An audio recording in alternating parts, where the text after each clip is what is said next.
নমস্কাৰ। আজিৰ পাঠ্যক্ৰমত মোৰ পাঠলৈ আহিছোঁ বিভিন্ন সমালোচক বা পণ্ডিতে কবিতা সম্পৰ্কে দিয়া সংজ্ঞাসমূহ আলোচনা কৰক বা সংজ্ঞাসমূহ উল্লেখ কৰক। এতিয়া কথা হ'ল, কবিতা সংজ্ঞা দিয়াটো ইমান সহজ কথা নহয়, কাৰণ কবিৰ হৃদয়ৰ অনুভূত হোৱা কোমল অনুভূতিবোৰ কবিতাৰ আকাৰত প্ৰকাশ কৰে, আৰু ইয়াৰ প্ৰকাশ মাধ্যম ইমান বৈচিত্ৰ যে ইয়াক এটা সংজ্ঞাৰে আবদ্ধ কৰি ৰাখিব নোৱাৰি। আৰু কবিতাৰ পৃথিৱীখন, কবিৰ মনৰ পৰিধি ইমান বিস্তৃত, সেইবাবেও কবিতাক সংজ্ঞাৰ আবদ্ধ কৰিব নোৱাৰি। তথাপি পাশ্চাত্য আৰু পাশ্চাত্য দেশৰ কবিসকলে বা বিভিন্ন পণ্ডিত সমালোচকসকলে কবিতাৰ সংজ্ঞা আগবঢ়াই থৈ গৈছে। তাৰ আমি কেইটামান সংজ্ঞা উল্লেখ কৰিবলৈ লৈছোঁ। প্ৰথম হ'ল পাশ্চাত্য কবি ভামহৰ মতে, পাশ্চাত্য দুজন কবিয়ে মানে সূত্ৰ আকাৰত বা সংজ্ঞা আকাৰত কবিতাটো আবদ্ধ কৰি থৈ গৈছিল। এজন হ'ল ভামহ, আনজন হ'ল বিশ্বনাথ কবিৰাজ। এতিয়া ভামহে কৈছে যে শব্দাৰ্থ সহিত কাব্যং, অৰ্থাৎ শব্দ আৰু অৰ্থৰ যুগল বসতিয়েই হৈছে কবিতা, শব্দ অৰ্থৰ মিলনেই হৈছে কবিতা। তাৰপিছতে আনজন হ'ল বিশ্বনাথ কবিৰাজ। তেওঁ সাহিত্য দৰ্পণ নামৰ গ্ৰন্থখনত লিখিছিলে যে বাক্যং ৰসাত্মকং কাব্যং, মানে ৰসময় বাক্যই কবিতা। য'ত ৰস থাকিব, ভাৱ অনুভূতি থাকিব, সিয়ে হৈছে কবিতা, বিশ্বনাথ কবিৰাজে কৈছিল। তাৰপিছত আহোঁ আমি পাশ্চাত্য দেশৰ কবিসকল বা সমালোচকসকলে কবিতাৰ বিষয়ে আগবঢ়োৱা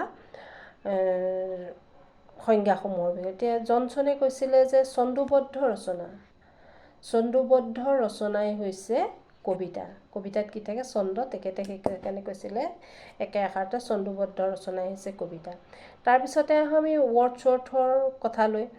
ৱৰ্ডছৱৰ্থে কৈছিলে যে নিৰলাত সোঁৱৰা হিয়াৰ আবেগেই কবিতা।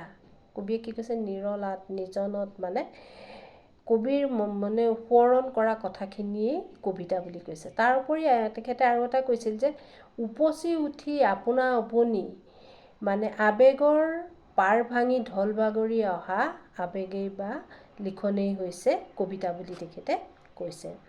তাৰপিছতে আমেৰিকান সমালোচক বিশিষ্ট দাৰ্শনিক মেথিউ আৰ্নল্ড, তেখেতে কৈছিল যে জীৱন ব্যাখ্যা বা জীৱনৰ সমালোচনাই হৈছে কবিতা, বা poetry is the criticism of life বুলি তেখেতে কৈছিল।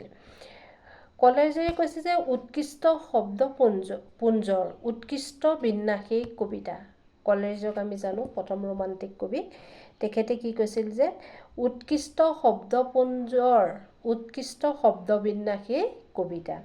তাৰপিছত কাৰ্লাইলে ক'লে যে কবিতা হৈছে সংগীতময় চিন্তা। কবিতাত কি থাকে? সংগীতময় চিন্তা বুলি কয়। ইয়াৰ পাছত চেণ্ট আগষ্টনে ক'লে যে কবিতা এনে এবিধ বস্তু যাৰ বিষয়ে নুসুধিলে বহুত কিবা কিবি ক'ব পাৰি। কবিতাৰ বিষয়ে বহুত কিবা কিবি ক'ব পাৰি, কিন্তু সুধিলে তাৰ একো ক'ব নোৱাৰি। অথচ মানে কবিতা কি, সেই বিষয়ে একো ক'ব পৰা নাই। তথাপি তেওঁ কৈছে যে কবিতা হ'ল কবিৰ হৃদয়ৰ ভাৱানুভূতিৰ বহিঃপ্ৰকাশ, অৰ্থাৎ কবি হৃদয়ৰ ভাৱ অনুভূতিত যেতিয়া কল্পনাৰ ৰহনেৰে ৰঞ্জিত হৈ ভাষা আৰু ছন্দৰ লহৰত ই হৃদয়ৰ সংবাদী ৰূপ প্ৰকাশ কৰে, নিজৰ সংবাদী মানে নিজৰ কথাখিনি প্ৰকাশ কৰে, তেতিয়াই সি কবিতা হৈ উঠে বুলি কৈছে। এতিয়া এই যে চেণ্ট আগষ্টানে যিটো ক'লে কবিতাৰ বিষয়ে বহু কথা ক'ব পাৰি নুসুধিলে, কিন্তু সুধিলে একো ক'ব নোৱাৰি। সেইটোৱেই কবিতা এনে মানে জটিল বিষয়, এনে এটা জটিল অনুভৱ কবিৰ হৃদয়ৰ বা মানুহৰ হৃদয়ত, যি অনুৰণন হৈ মানে অতি সূক্ষ্ম সময়ত নিজৰ মনত জাগৃত হোৱা ভাৱটোক প্ৰকাশ কৰা এক মাধ্যম হৈছে কবিতা। এতিয়া কবিতা হ'ল সাহিত্যৰ এটা প্ৰধান ভাগ, গদ্য যেনেকৈ ভাগ কবিতাও তেনেকৈ প্ৰধান ভাগ। এতিয়া আদিকাব্য ৰামায়ণ বুলি কয়, আমি জানো যে কবিতা প্ৰথম বাল্মীকিৰ হাততেই জন্ম হৈছিলে। যেতিয়া কৌশযুগলৰ বিয়োগত কৌশে বিৰহত বহি আছিল, সেই দৃশ্যটো দেখি বাল্মীকিয়ে কবিতা ৰচনা কৰিছিল আৰু সেইকাৰণে ৰামায়ণক আদিকাব্য বুলি কয় আৰু আদি কবিতাটোৱেই হৈছে ৰামায়ণ মহাকাব্যখনক কয়। এইখিনিয়ে হৈছে কবিতাৰ ওপৰত আপোনাৰ সংজ্ঞা আৰু পাশ্চাত্য দেশৰ দুজনেই কৈছিল, ভামহ আৰু বিশ্বনাথ কবিৰাজ, আৰু পাশ্চাত্য দেশৰ বহুকেইজন কবিৰ সংজ্ঞা মই আলোচনা কৰিলোঁ। আপোনালোকে যদি বাতটো শুনি ভাল পাইছে লাইক আৰু কমেণ্ট কৰিব আৰু আশা কৰিম আগলৈ আপোনালোকে উৎসাহিত কৰিব। ধন্যবাদ, নমস্কাৰ।